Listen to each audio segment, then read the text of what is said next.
Este programa es posible gracias al equipo conformado por Gitanjali Suárez, Inmaculada Sebastiano, Melanie Pieruzzi, Carlos Javier Virgües y Giancarlo Caraballo. Recuerda que nos puedes seguir en Instagram como @pisolacultural y también puedes seguir la transmisión en vivo en www.mundour.com.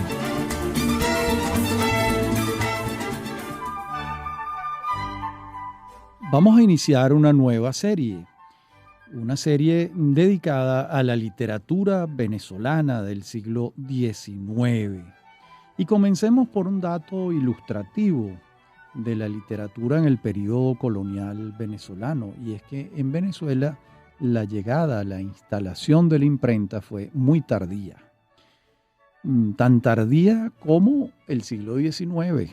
Fue Francisco de Miranda el que traía una imprenta en la nave que lo acercaba a las costas. Y ese intento fracasó, los dos intentos mirandinos de 1806. Y esa imprenta que él traía, según Arístides Rojas, fue depositada en la isla de Trinidad después del fracaso de la expedición. Y allá, en Trinidad, la adquirieron dos norteamericanos de apellidos Gallagher y Lamb. Y ellos se las trajeron a Caracas y establecieron la primera imprenta en Caracas, con la que se imprimieron los ejemplares de la Gaceta de Caracas, un periódico, el primer periódico venezolano, a partir de 1808. De modo que estamos hablando de una imprenta y en el periodo todavía colonial. Y luego, con esa misma imprenta se va a imprimir, valga la redundancia, el calendario manual y guía universal de forasteros en Venezuela para 1810. Ese fue el primer libro impreso en Venezuela. Y gracias a las investigaciones de Pedro Grases, el gran catalán venezolano que le dedicó su vida a los estudios en Venezuela, gracias a él, en 1952 se publica un estudio donde Grases demuestra que no solo fue el primer libro impreso en Venezuela, sino que su autor fue el joven Andrés Bello. Porque el libro no está firmado por Bello. Es una suerte, como dice su título, de calendario y guía universal para forasteros, para viajeros. De modo que no era usual firmarlo. Pero para que se entienda todavía mejor lo que vengo diciendo sobre la llegada de la imprenta a Venezuela, recordemos lo siguiente. ¿Dónde se establece la imprenta en América primero? Bueno, en México, en 1535, en Lima, en 1583. Muchos años después se establece en los Estados Unidos, en 1638. En la Argentina se establece en el año 1700, en La Habana en el año 1707 y en Bogotá en 1738. Estos datos nos los ofrece Pedro Enríquez Ureña, ese gran dominicano, en su libro Historia de la Cultura en la América Hispana. Y por si acaso no fuese suficiente demostración de la precariedad de las expresiones literarias, el hecho de no disponer de imprenta, sino hasta los primeros años del siglo XIX, ofrezcamos algunos juicios de los estudiosos sobre esto. Antes debo aclarar lo siguiente.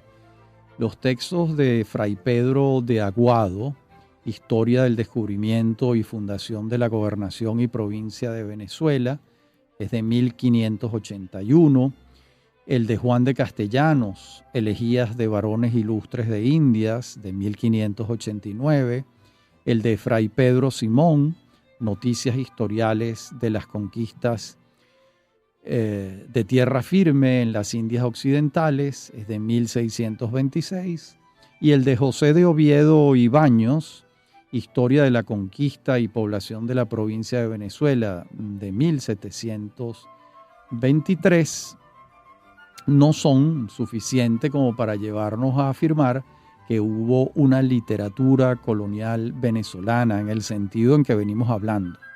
Es decir, al no contar con una imprenta, pues se publicaron algunos libros sobre temas venezolanos, por supuesto, impresos en su totalidad en España, y probablemente alguno en alguna imprenta americana, pero con seguridad en ninguna imprenta venezolana porque no la había.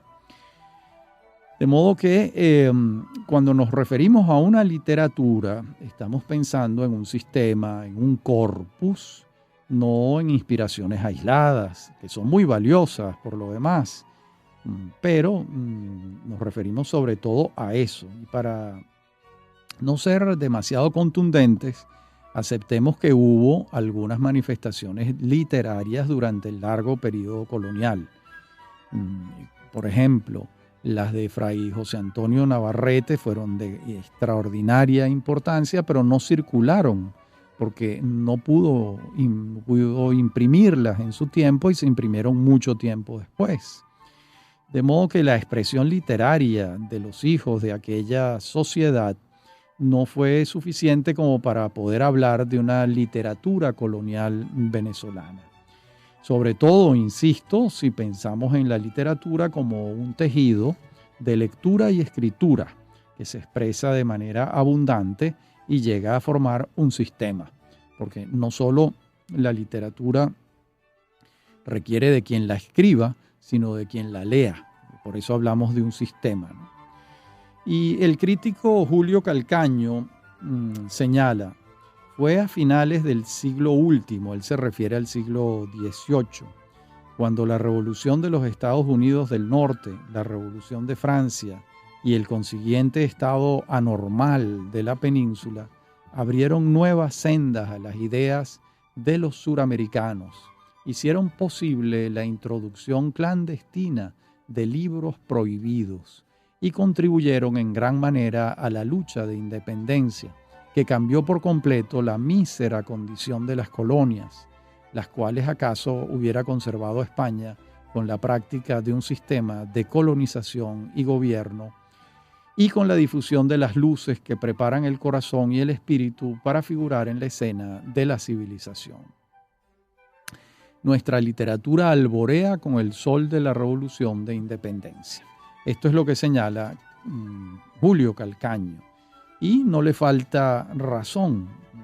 Y aquí hay un dato interesante que él apunta, y es la introducción de libros en el universo liberal que entraron de manera subrepticia a Venezuela. En ese sentido, Venezuela tenía una ventaja en relación con otros países de América Latina, como puede ser Ecuador o Perú o Chile. Y es la cercanía de Europa. El primer país que se encontraba cualquier barco que viniese de Europa eran primero las islas, las Antillas Mayores y las Antillas Menores, y una vez penetrado la embarcación en el Mar Caribe se conseguía con las costas venezolanas. De allí que la élite caraqueña, la élite coreana, la élite cumanesa tuvo acceso a libros que estaban proscritos por la Iglesia Católica.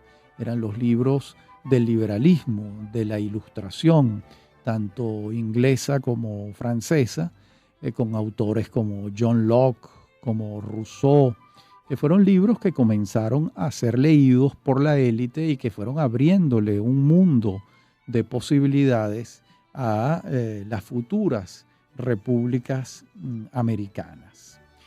Por su parte, Gonzalo Picón Febres, en su libro La literatura venezolana del siglo XIX, dice lo siguiente: ningún venezolano medianamente ilustrado debe ignorar que la instrucción pública en Venezuela a finales del siglo XVIII y a principios del siglo X y IX era pobre, deficiente y restringida en grado sumo por las reservas preventivas que la Corona de España siempre tuvo para ilustrar a sus colonias de América y muy especialmente a Venezuela.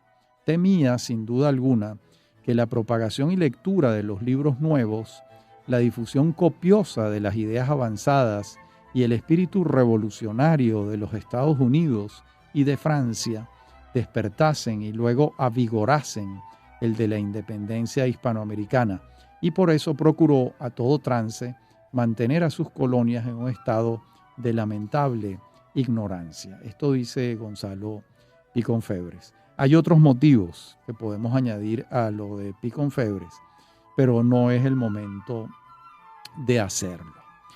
También coinciden en sus diagnósticos Calcaño y Picón Febres, y vamos a ver entonces el juicio de Mariano Picón Salas, que lo ofrece en su libro Formación y Proceso de la Literatura Venezolana, un libro sumamente importante. Él dice allí lo siguiente: Venezuela no tuvo una literatura colonial que pueda compararse pálidamente, por lo menos por su volumen, con las de México, Perú o Nuevo Reino de Granada. La imprenta no llegará a Caracas hasta 1808 para convertirse en un instrumento de reacción antiespañola. Los papeles que quedan del siglo XVII y primera mitad del siglo XVIII coinciden en su barroquismo colonial con las de las otras partes de América.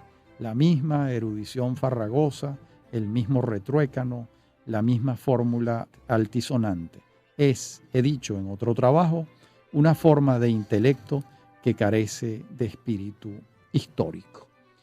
Bien, en la próxima parte del programa seguimos viendo estos inicios de la literatura venezolana en el siglo XIX. Ya regresamos. En breve continúa Venezolanos. Somos Unión Radio Cultural.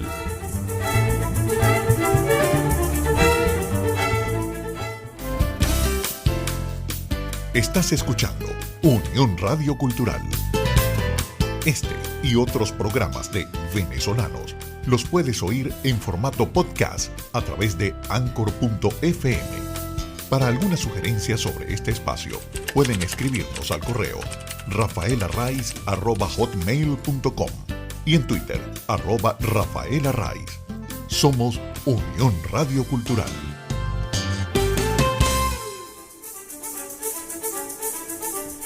Estamos de regreso con Venezolanos. Somos Unión Radio Cultural.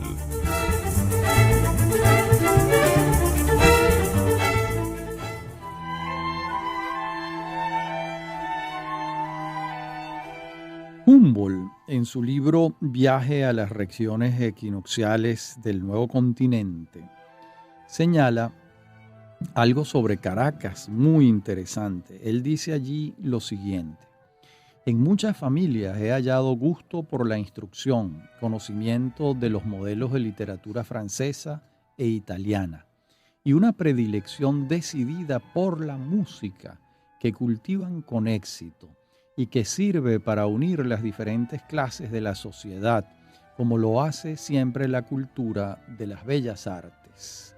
Hasta allí la cita de Humboldt. Y aunque él hace referencia al conocimiento de las literaturas italiana y francesa, el énfasis está puesto en el disfrute de la música.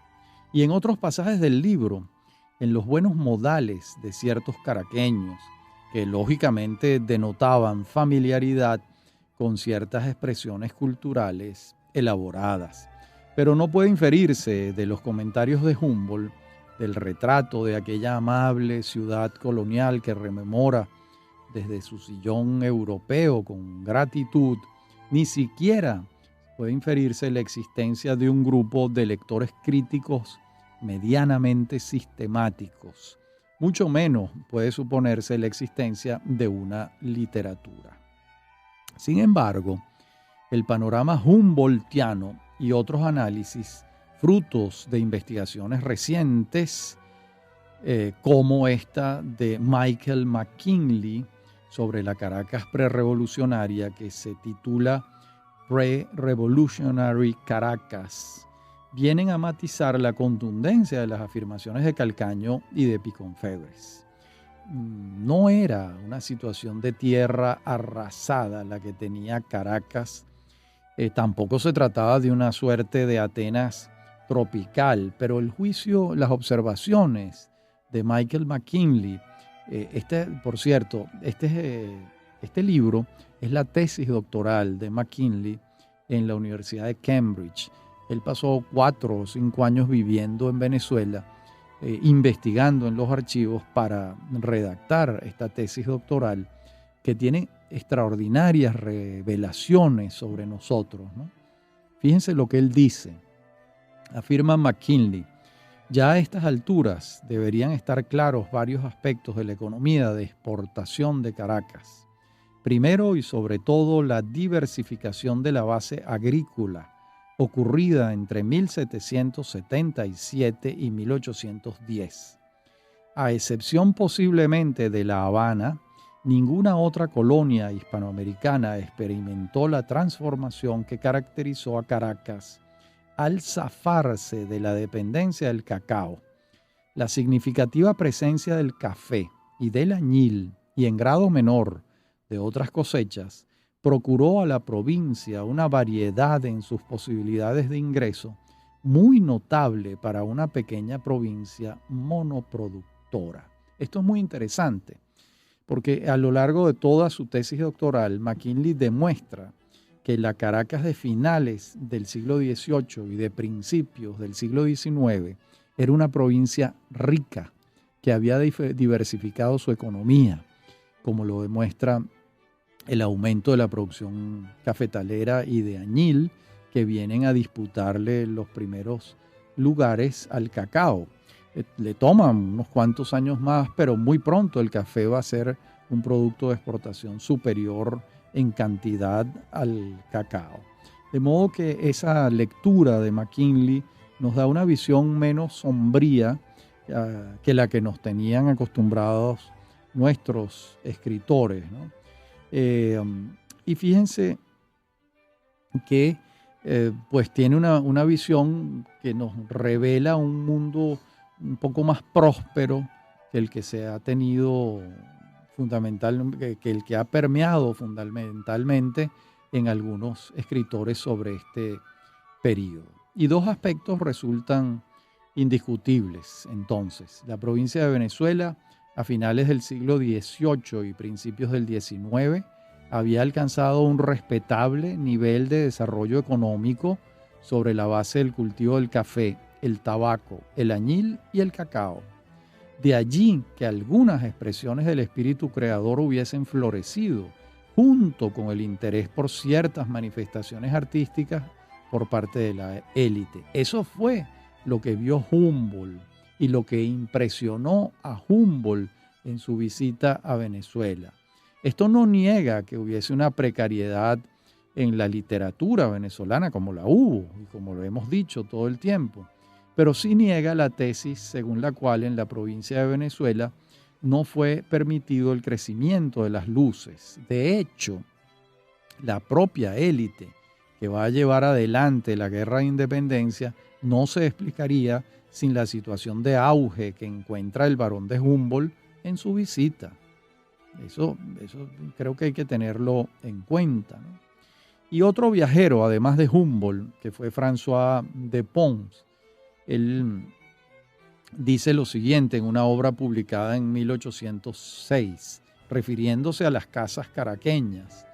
Él observa lo siguiente: en ellas se ven hermosos espejos, cortinas de damasco carmesí en las ventanas y puertas del interior, sillas y sofáes de madera, de estilo gótico, sobrecargados de dorados y con asientos de cuero, de damasco o de cerda, altos lechos cuyos elevados doseles muestran un exceso de dorado, cubiertos con hermosas colchas de damasco, y muchas almohadas de plumas con fundas de ricas muselinas guarnecidas de encajes. Hasta allí la cita de Pons, que viene a respaldar la riqueza que vio Humboldt en las casas caraqueñas. De modo que la prosperidad de entonces es fruto del cultivo de la tierra y del comercio con la península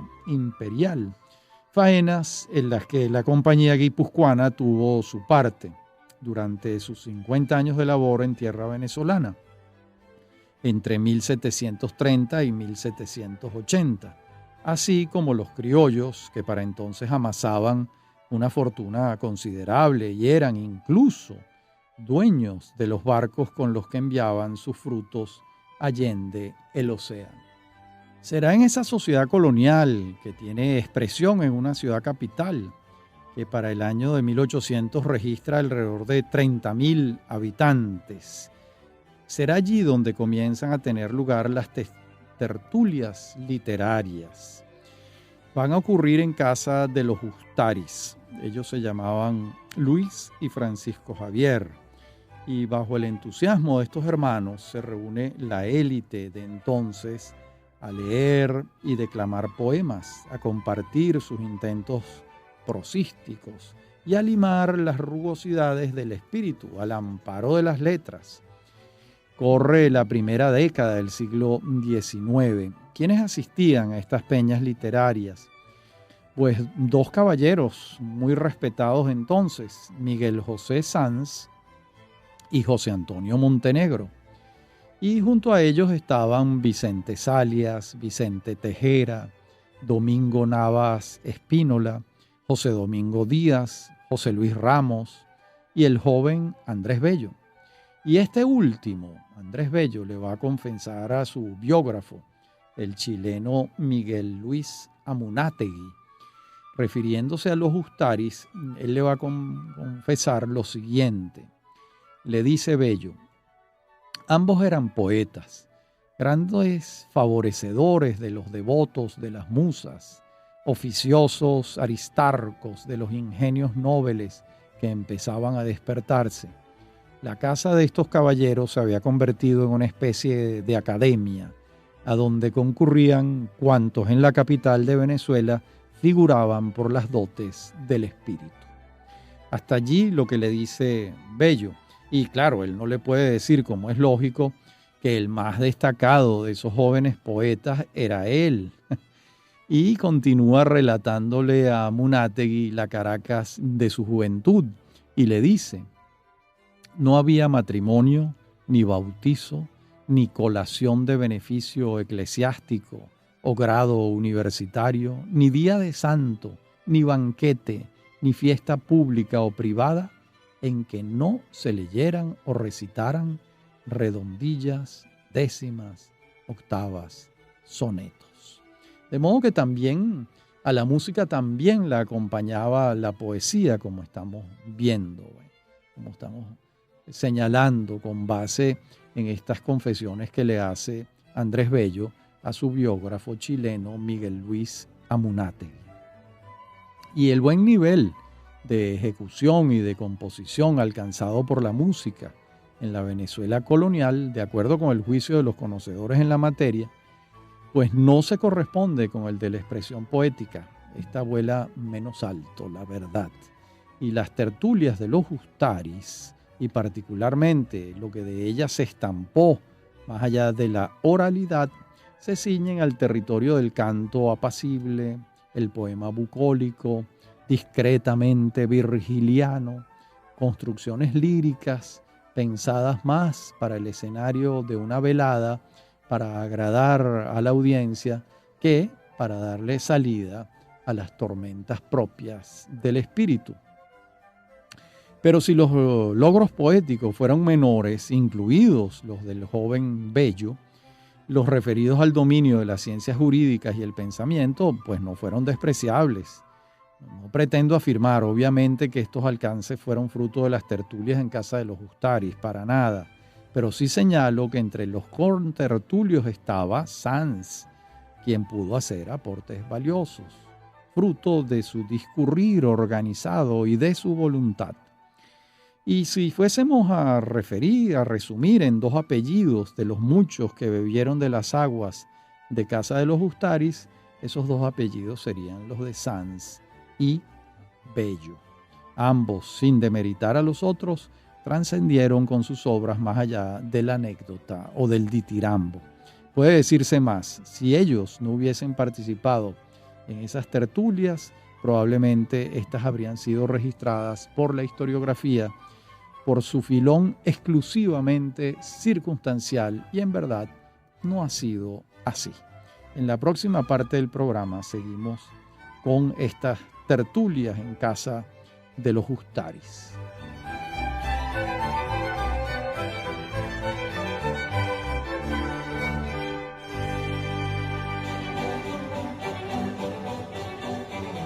Bien, la historiografía rescata estas tertulias en casa de los Gustaris y les atribuye una importancia principal. Por ejemplo, Piconfebres tiene a estas tertulias como el escenario donde nació la literatura venezolana.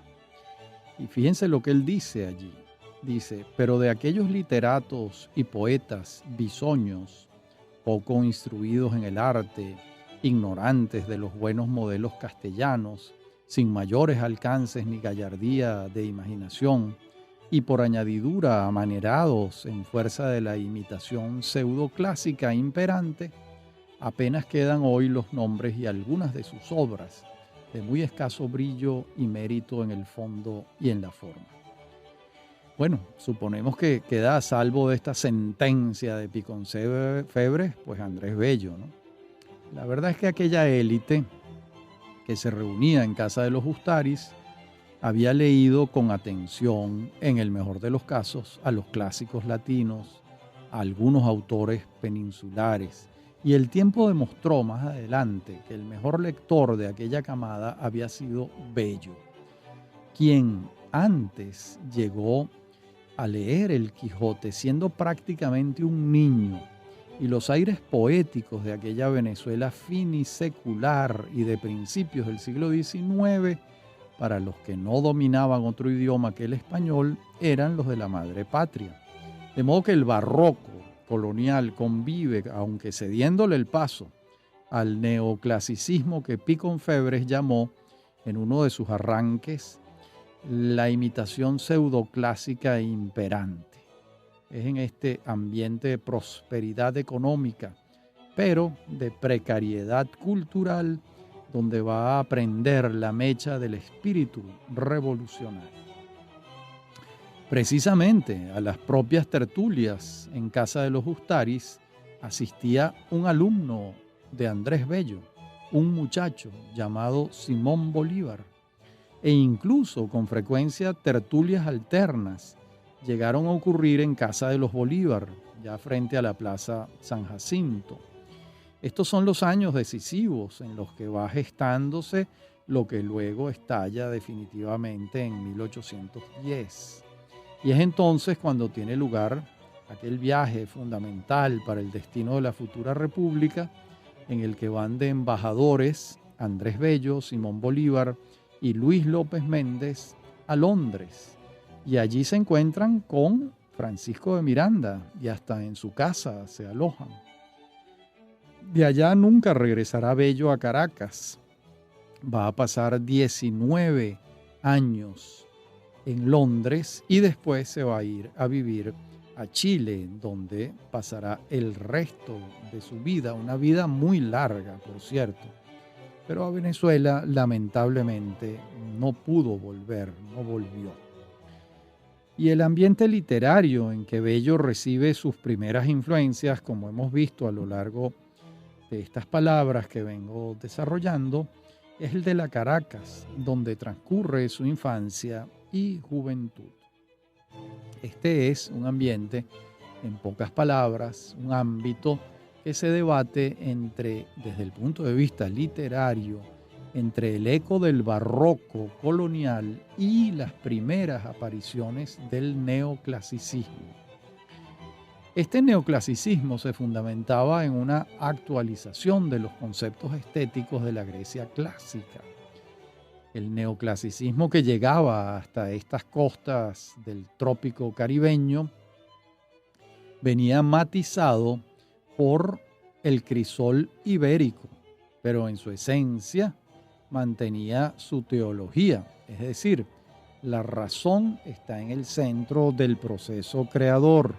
La emoción y los sentimientos son compañeros peligrosos que pueden llegar a desdibujar la nitidez de la construcción querida. Estos eran los parámetros del neoclasicismo como corriente literaria. Y la abstracción va a tomar entonces el lugar de lo carnal.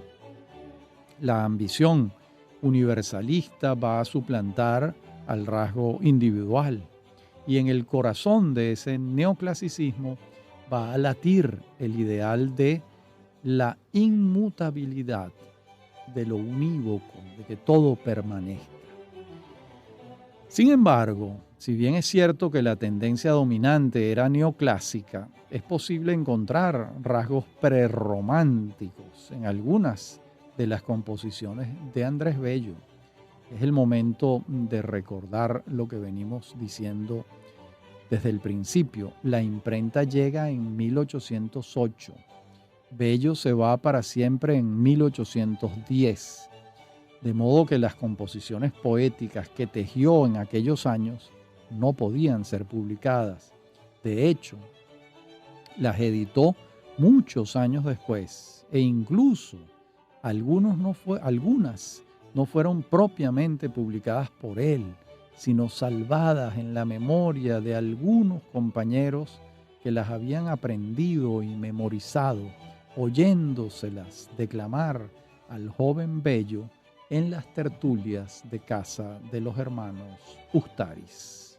Andrés Bello nace en Caracas en 1781 y fallece en Santiago de Chile en 1865, de modo que vive 84 años. Y más allá de lo que hemos visto de su infancia y primera juventud en Caracas, lo cierto es que la vida de Andrés Bello en la capital de Gran Bretaña, en Londres, no fue miel sobre hojuelas. No solo temió en algún momento acercarse a la mendicidad, sino que le pasó de todo en la vida. Se hizo viudo, vio como muchos de sus hijos pequeños, tenían que crecer sin su madre, su esposa muere, después vuelve a casarse, tiene más hijos. Y pues no había manera de que entre los hijos que tuvo con la primera esposa y los hijos que va a tener con la segunda, no había manera de que los ingresos alcanzasen para tener una vida medianamente decorosa. De modo que varias veces temió acercarse a la pobreza más cruda, ¿no? Y la vida de Bello podemos organizarla en 3 etapas para comprenderla mejor. Una primera etapa que comienza con su nacimiento en Caracas y culmina con su viaje a Londres en 1810. Una segunda etapa que se inicia el día en que llega a la casa de Francisco de Miranda en Londres, en la Grafton Way, y concluye en el instante que se va hacia Chile a los 48 años. Cuando él llega a Londres tiene 29 años y cuando se va a Chile tiene 48. Y aquí empieza su tercera y última etapa, que es la de la plenitud chilena, que concluye a los 84 años cuando fallece en 1865. De modo que él va a vivir en Chile entre los 48 y los 84. Y allí es donde va a escribir el grueso de su obra que lo inmortaliza, como veremos luego, ¿no? Y estas 3 etapas vitales dan pie para organizar también su obra poética. De su periodo caraqueño nos queda su lírica bucólica, aquella que Piconsalas llamó sueño virgiliano, aquella poesía que se declamaba en casa de los Ustaris y que luego fue publicada por Bello después de haber pasado por el crisol de severos criterios críticos suyos. Esta etapa no es, desde el punto de vista de la poesía, la más luminosa. Y la segunda etapa de Andrés Bello va de la mano de sus años londinenses. Él tenía una rutina diaria de asistir a la biblioteca de la British Museum, a leer allí sistemática y fervorosamente. Incluso los bibliotecarios lo reconocían y le respetaban la costumbre de ocupar siempre el mismo sillón frente al mismo escritorio. Y eso lo hizo casi 20 años. Durante 19 años lo hizo. Allí estaba Mr. Bello leyendo, investigando, navegando entre folios y lomos de cuero que contenían el intento de organizar un mundo, ¿no? Sobreviviendo como preceptor de los hijos de primeras figuras de la política inglesa. En este caso, un preceptor era una especie de tutor, de profesor. Bello combinaba esos días entre la enseñanza y la investigación, entre la lectura y la escritura. Y hacia 1823, cuando ya tiene 13 años en Londres, le da forma a un proyecto editorial. Ese año sale la revista Biblioteca Americana, un órgano que anima la Sociedad de Americanos en Londres, a la cual naturalmente está afiliado Andrés Bello. Y en ella se publica su poema excepcional titulado Alocución a la Poesía. Esta revista tuvo, como era de esperarse, una corta vida, pero no ocurrió lo mismo con el entusiasmo de Bello. Esta vez se embarca en un proyecto solitario, hacer otra revista que llevará por nombre Repertorio Americano. Y en el primer número publica La Silva a la Agricultura de la Zona Tórrida. Estamos en el año 1826. Y según Emir Rodríguez Monegal en su libro El otro Andrés Bello, publicado en 1969, estos años de 1823 a 1826 van a producir un cambio sustancial en Andrés Bello. Entonces Rodríguez Monegal va a afirmar algo que leeremos en la próxima parte del programa.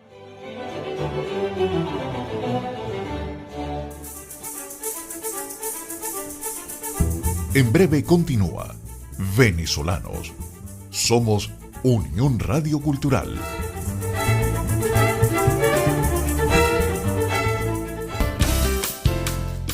Estás escuchando Unión Radio Cultural. Este y otros programas de Venezolanos los puedes oír en formato podcast a través de Anchor.fm. Para alguna sugerencia sobre este espacio, pueden escribirnos al correo rafaelarraiz@hotmail.com y en Twitter @rafaelarraiz. Somos Unión Radio Cultural.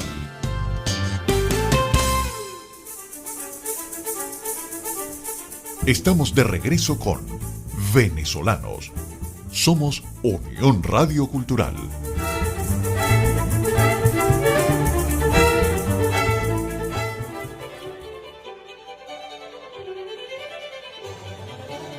En la parte anterior del programa estábamos anunciando algo que afirma Emir Rodríguez Monegal en su libro El otro Andrés Bello.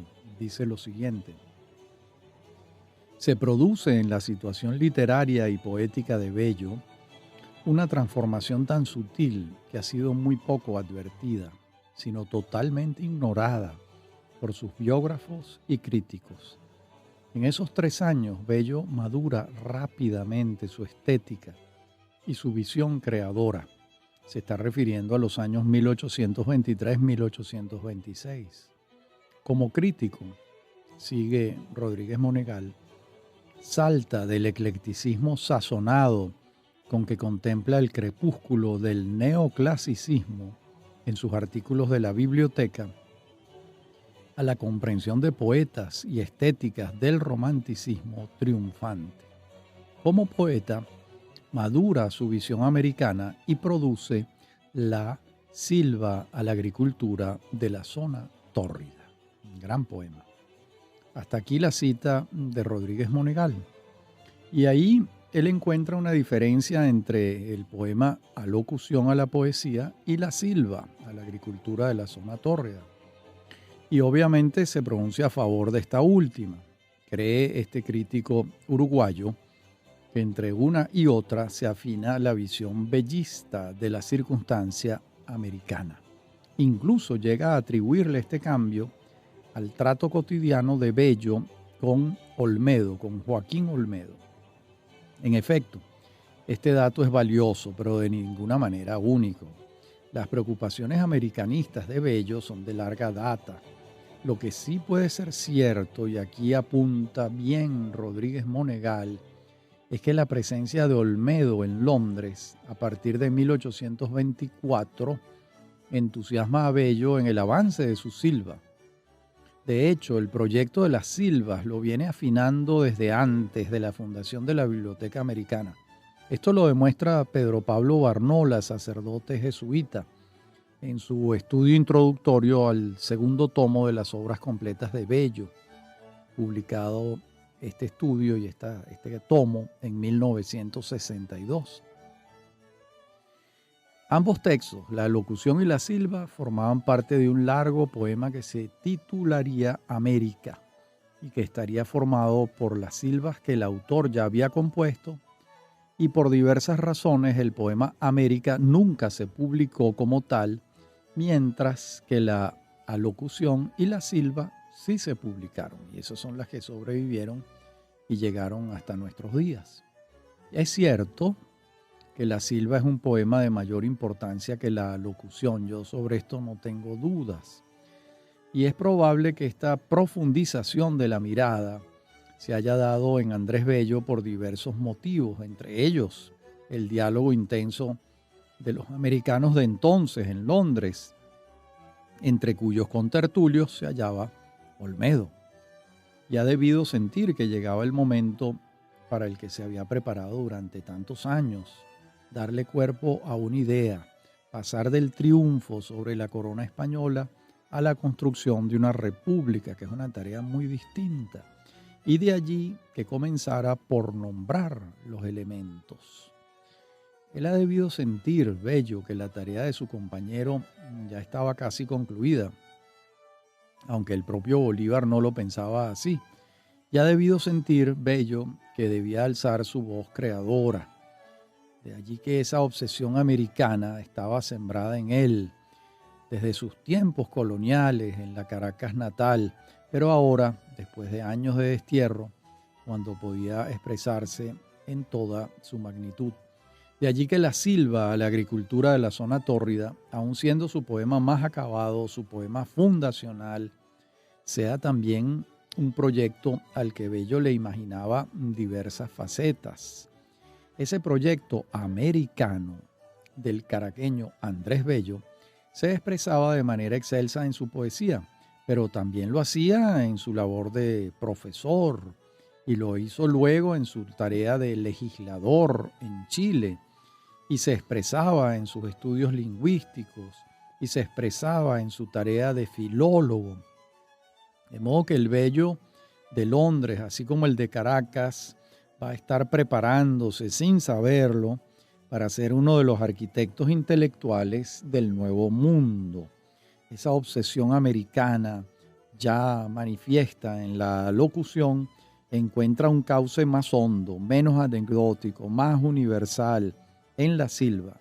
Es como si el torrente que pide espacio en la locución encontrase mayor contención y en consecuencia mayor intensidad en los linderos que le va a fijar la silva a la agricultura de la zona tórrida. La discusión sobre esta alternativa no es nueva, pero no por ello estamos relevados de decir algo sobre ella. Fíjense, si bien es cierto que en ambos poemas Andrés Bello se dirige a alguien apelando a una forma sucedánea de la epístola, no deja de ser cierto que en la silva el destinatario es menos abstracto que en la locución. Ese recurso de dirigirse a la poesía en la locución, humanizándola para invitarla a posar sus alas sobre el espacio americano, es más fácil que el de dirigirse a la zona tórrida. Sobre todo, si la invitación a la poesía casi de inmediato se descubre como una estrategia para la descripción de los avatares heroicos de la guerra de independencia y la relación celebratoria de las ciudades y los países americanos. Ese paseo que efectúa Bello no puede ser más completo, siempre de la mano de la referencia a la mitología clásica. Esto es importante.